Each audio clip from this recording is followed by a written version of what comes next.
What were you like when I was 25? Well, I was obsessed. 25, so that would have been 87. I'd been in graduate school for 2 years. Well, you know, when I was 25 or so, I probably weighed about 138 pounds. I smoked like a pack of cigarettes a day. I drank tremendous amount of alcohol. I was from northern Alberta, this rough little town up in northern Alberta called Fairview, and you know, there were long winters there, and my friends were heavy drinkers, and most of them dropped out of school by the time they were 15 or 16, went off to work on the oil rigs, and you know, it was a rough town, and we drank a lot. I started when I was 14, and you know, and so I had a lot of bad habits, let's say, and things that were, and I wasn't in great shape physically, and I was also still intellectually obsessed by, as I am now, and so that would have been in 85. But I decided around then, about 85, 84, something like that, maybe a little earlier, that I was really going to try to get my act together, and so I started doing that. First of all, I quit smoking. Well, that took a long time because I eventually had to quit drinking too in order to quit smoking, and I started working out, started playing sports, which I'd never done. I was a small kid. I'd been skipped a grade, and I was a small for my age, so sports were never, especially team sports, were never really a domain of expertise for me.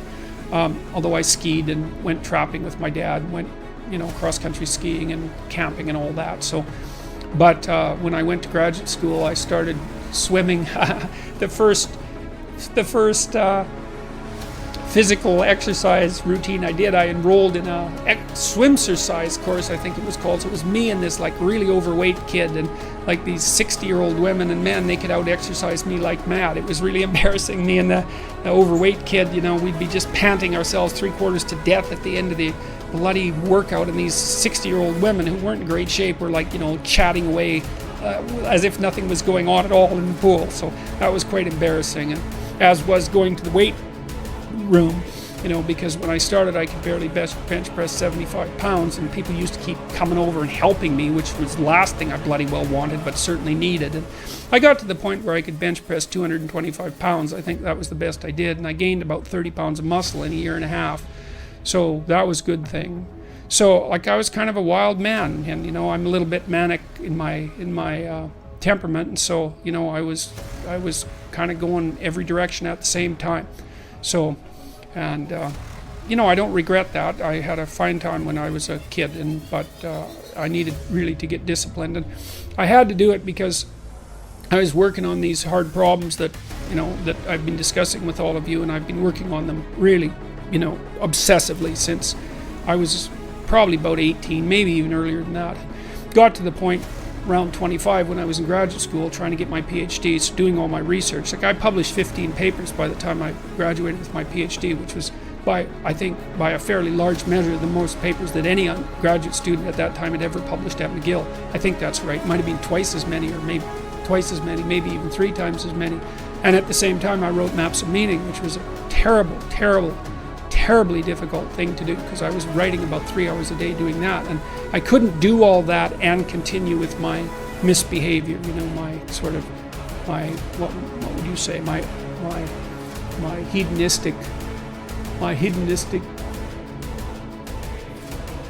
massive hedonistic consumption of alcohol and all of that. I just couldn't keep it up, and also work seriously on the issues that were at hand. So, you know, I had to stop. That's a sacrifice. I had to stop.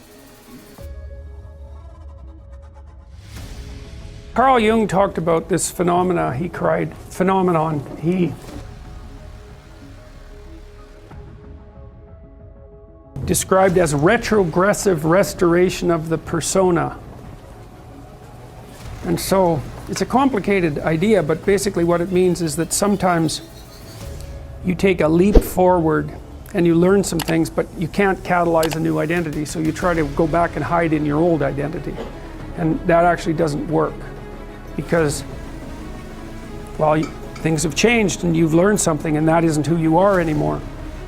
And so it's like you have to cut parts of yourself off in a destructive manner to fit back into the person that you were. Now what happens here is that Pinocchio escapes from this tyrannical situation. and undergoes this descent into chaos, but he tries to go back home. He tries to go back to what he was. And he can't do that anymore. His father isn't at home anymore. And so when he goes home, he finds that there's no home there.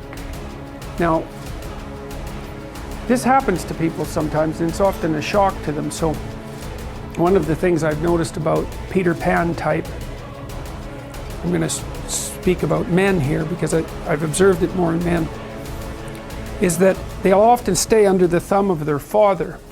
And you think, well, why would someone do that? Because it means they're subject to the tyrannical judgment of their father. They're always concerned about what their father would think or whether their father approves of them, and so forth.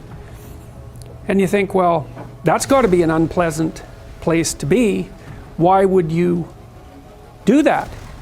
Well, one of the things that I've suggested to my clients and to other people sometimes is that here's a weird little exercise that you can undertake, a little thought experiment.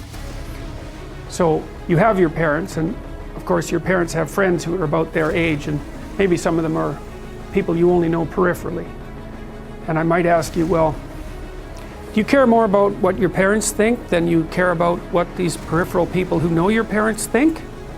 And then the answer to that is, well, of course. And then the question that arises out of that is, why? I mean, for someone else, your parents are the peripheral people, and their parents are central. Like, why is it logical that your parents' opinion makes any more difference to you than the opinion of some randomly selected people who are approximately that age? Why is it the case that you would consider that they would know more than someone else? I mean, I know they know you better, and fair enough, but that's not the point. And then another point there is that to the degree that your parents' opinion about you matters more than some randomly selected people of approximately the same age, Jung would say, well, you haven't exactly separated out the God image from your parents, and so you're still under that combination. This is the Peter Pan story, roughly speaking. Peter Pan is this magical boy.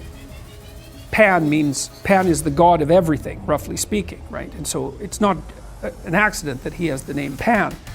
And he's the boy that won't grow up. And he's magical. Well, that's because children are magical. They can be anything. They're nothing but potential. And Peter Pan doesn't want to give that up. Why? Well, he's got some adults around him, but the main adult is Captain Hook. Well, who the hell wants to grow up to be Captain Hook? First of all, you've got a hook. Second, you're a tyrant.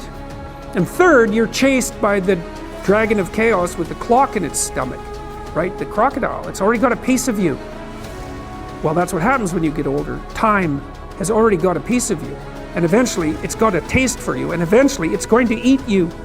And so Hook is so traumatized by that he can't help but be a tyrant. And then Peter Pan looks at traumatized Hook and says, well, no, I'm not sacrificing my childhood for that. So that's fine, except he ends up king of the Lost Boys. In Neverland, well, Neverland doesn't exist, and who the hell wants to be king of the Lost Boys? And he also sacrifices the possibility to have a real relationship with a woman, because that's Wendy, right? And she's kind of conservative, middle-class, London-dwelling girl. She wants to grow up and have kids and have a life. She accepts her mortality, she accepts her maturity. Peter Pan has to content himself with Tinkerbell. She doesn't even exist. She's like the fairy of porn. She doesn't exist. She's the substitute for the real thing. And so, but the dichotomy that you're talking about is very tricky because there's a sacrificial element in maturation, right? You have to sacrifice the pluripotentiality of childhood for the actuality of a frame. And the question is, well, why would you do that? Well, one reason is it happens to you whether you do it or not. You can either choose your damn limitation, or you can let it take you unaware when you're 30, or even worse, when you're 40. And then that is not a happy day.